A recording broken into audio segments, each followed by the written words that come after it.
In a dramatic turn of events that has caught the attention of both national and international audiences, Ghana has found itself at the center of a story that merges tragedy, global partnerships, and the quiet yet powerful forces of geopolitics.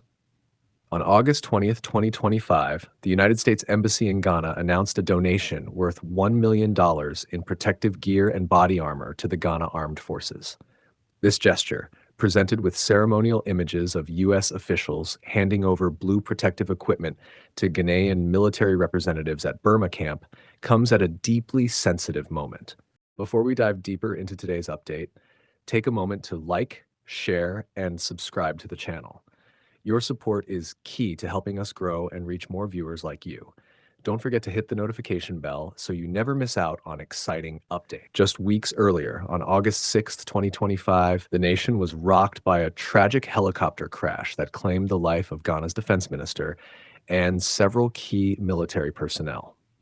The accident, which is still under investigation, highlighted vulnerabilities in the military's equipment and infrastructure, creating a climate of urgency and fear about the state of Ghana's defense capabilities. Against this backdrop, the sudden arrival of American aid cannot be dismissed as coincidental. Instead, it raises a string of important questions about timing, intention, and the future direction of Ghana's defense policy and international alliances. The $1 million package includes advanced protective gear and body armor. Unlike the typical camouflage associated with combat uniforms, the armor unveiled during the handover stood out in a striking blue shade, a visual clue that cannot be overlooked.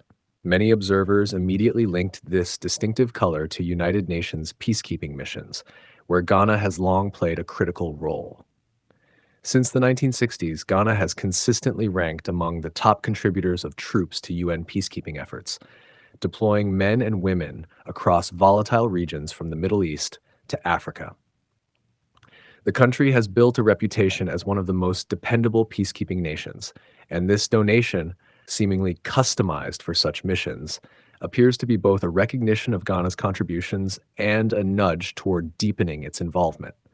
For decades, Ghana's image on the global stage has been closely tied to its peacekeeping legacy, with over 100,000 troops having served in UN missions.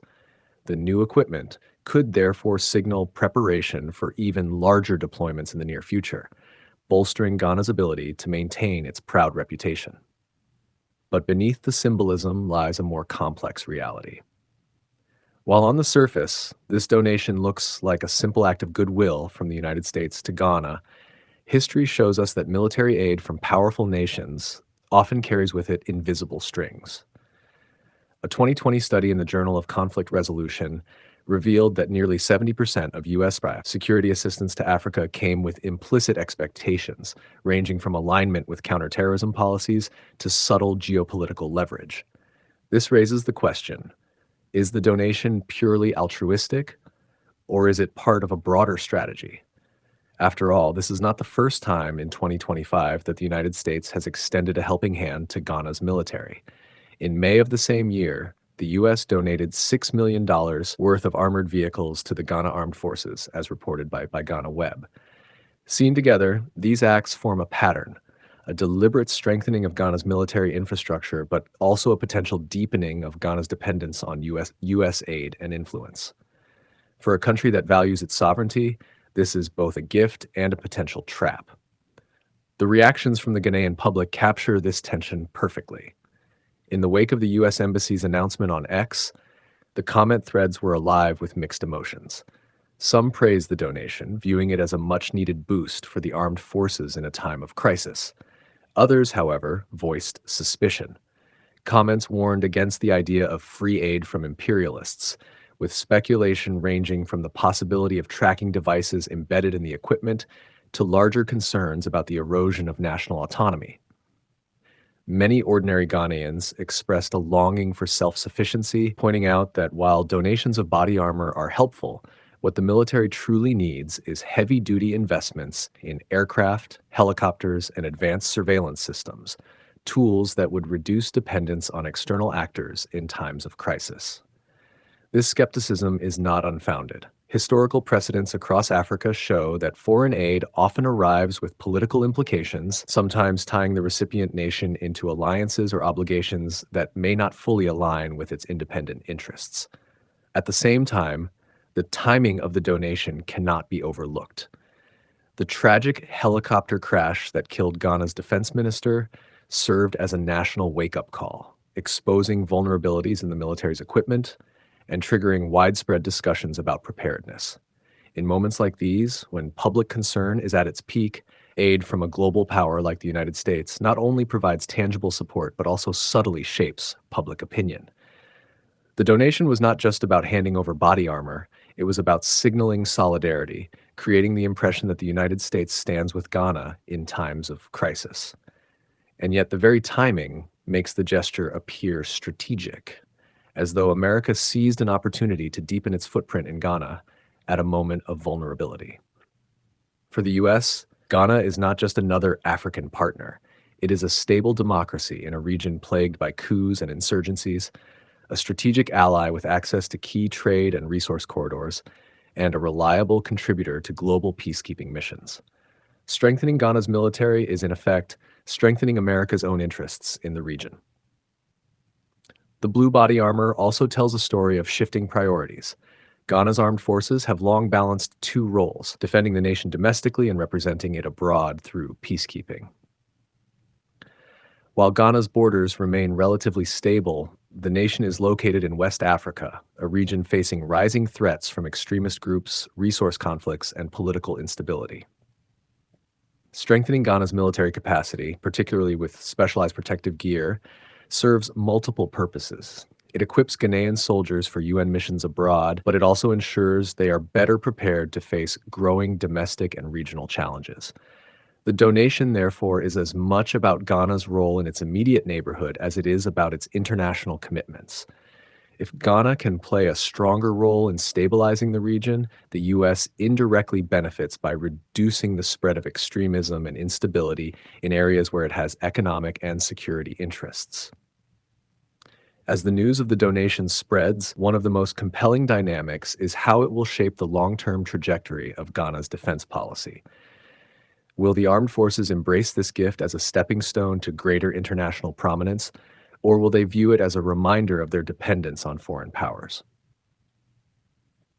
The answer may lie in how the equipment is integrated into operations. If used primarily for UN missions, the donation could strengthen Ghana's global standing, showcasing the country as a frontline contributor to peacekeeping. But if the gear becomes a crutch, replacing domestic investment in equipment and infrastructure, then Ghana risks sliding into dependency. The helicopter crash has already raised alarms about the state of Ghana's aviation fleet and its ability to maintain critical equipment. Without systemic investment from within, foreign donations may only serve as temporary patches, leaving deeper vulnerabilities unresolved.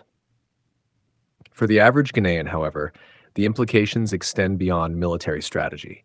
The debate touches on questions of sovereignty, identity, and national pride. Ghana has always positioned itself as a beacon of stability in Africa, a country with democratic resilience and an independent voice on the world stage. Accepting aid from the United States at a moment of weakness highlights the tension between maintaining that image and addressing urgent practical needs. It forces the public to confront difficult questions. Is aid a symbol of partnership, or is it a reminder of inequality between donor and recipient? Does it represent genuine solidarity, or is it a calculated move in the game of global geopolitics? And perhaps most importantly, how much does Ghana sacrifice in autonomy each time it accepts military aid? As dawn broke on August 21st, 2025, just one day after the U.S. Embassy's announcement, the future of the donation began to take shape. The Ghana Armed Forces, still mourning the loss of their defense minister, were expected to integrate the new gear into operations immediately. The sight of soldiers donning the distinctive blue armor could become symbolic in the coming months, a visual marker of Ghana's role in the international security arena, but also a reminder of the delicate balance between dependence and independence. The ongoing investigation into the helicopter crash will likely add further weight to these discussions.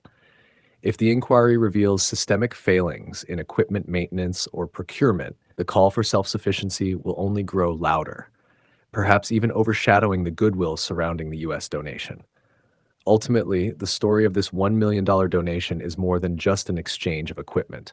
It is a reflection of the complex dance between tragedy and opportunity, between solidarity and strategy, between sovereignty and dependence. For Ghana, the gift could serve as both a blessing and a burden, enhancing its role in peacekeeping while deepening questions about autonomy.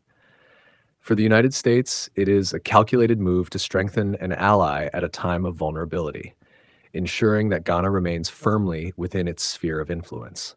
And for the Ghanaian people, it is a moment of reckoning, a chance to question what kind of military and what kind of nation they want to build in the years ahead.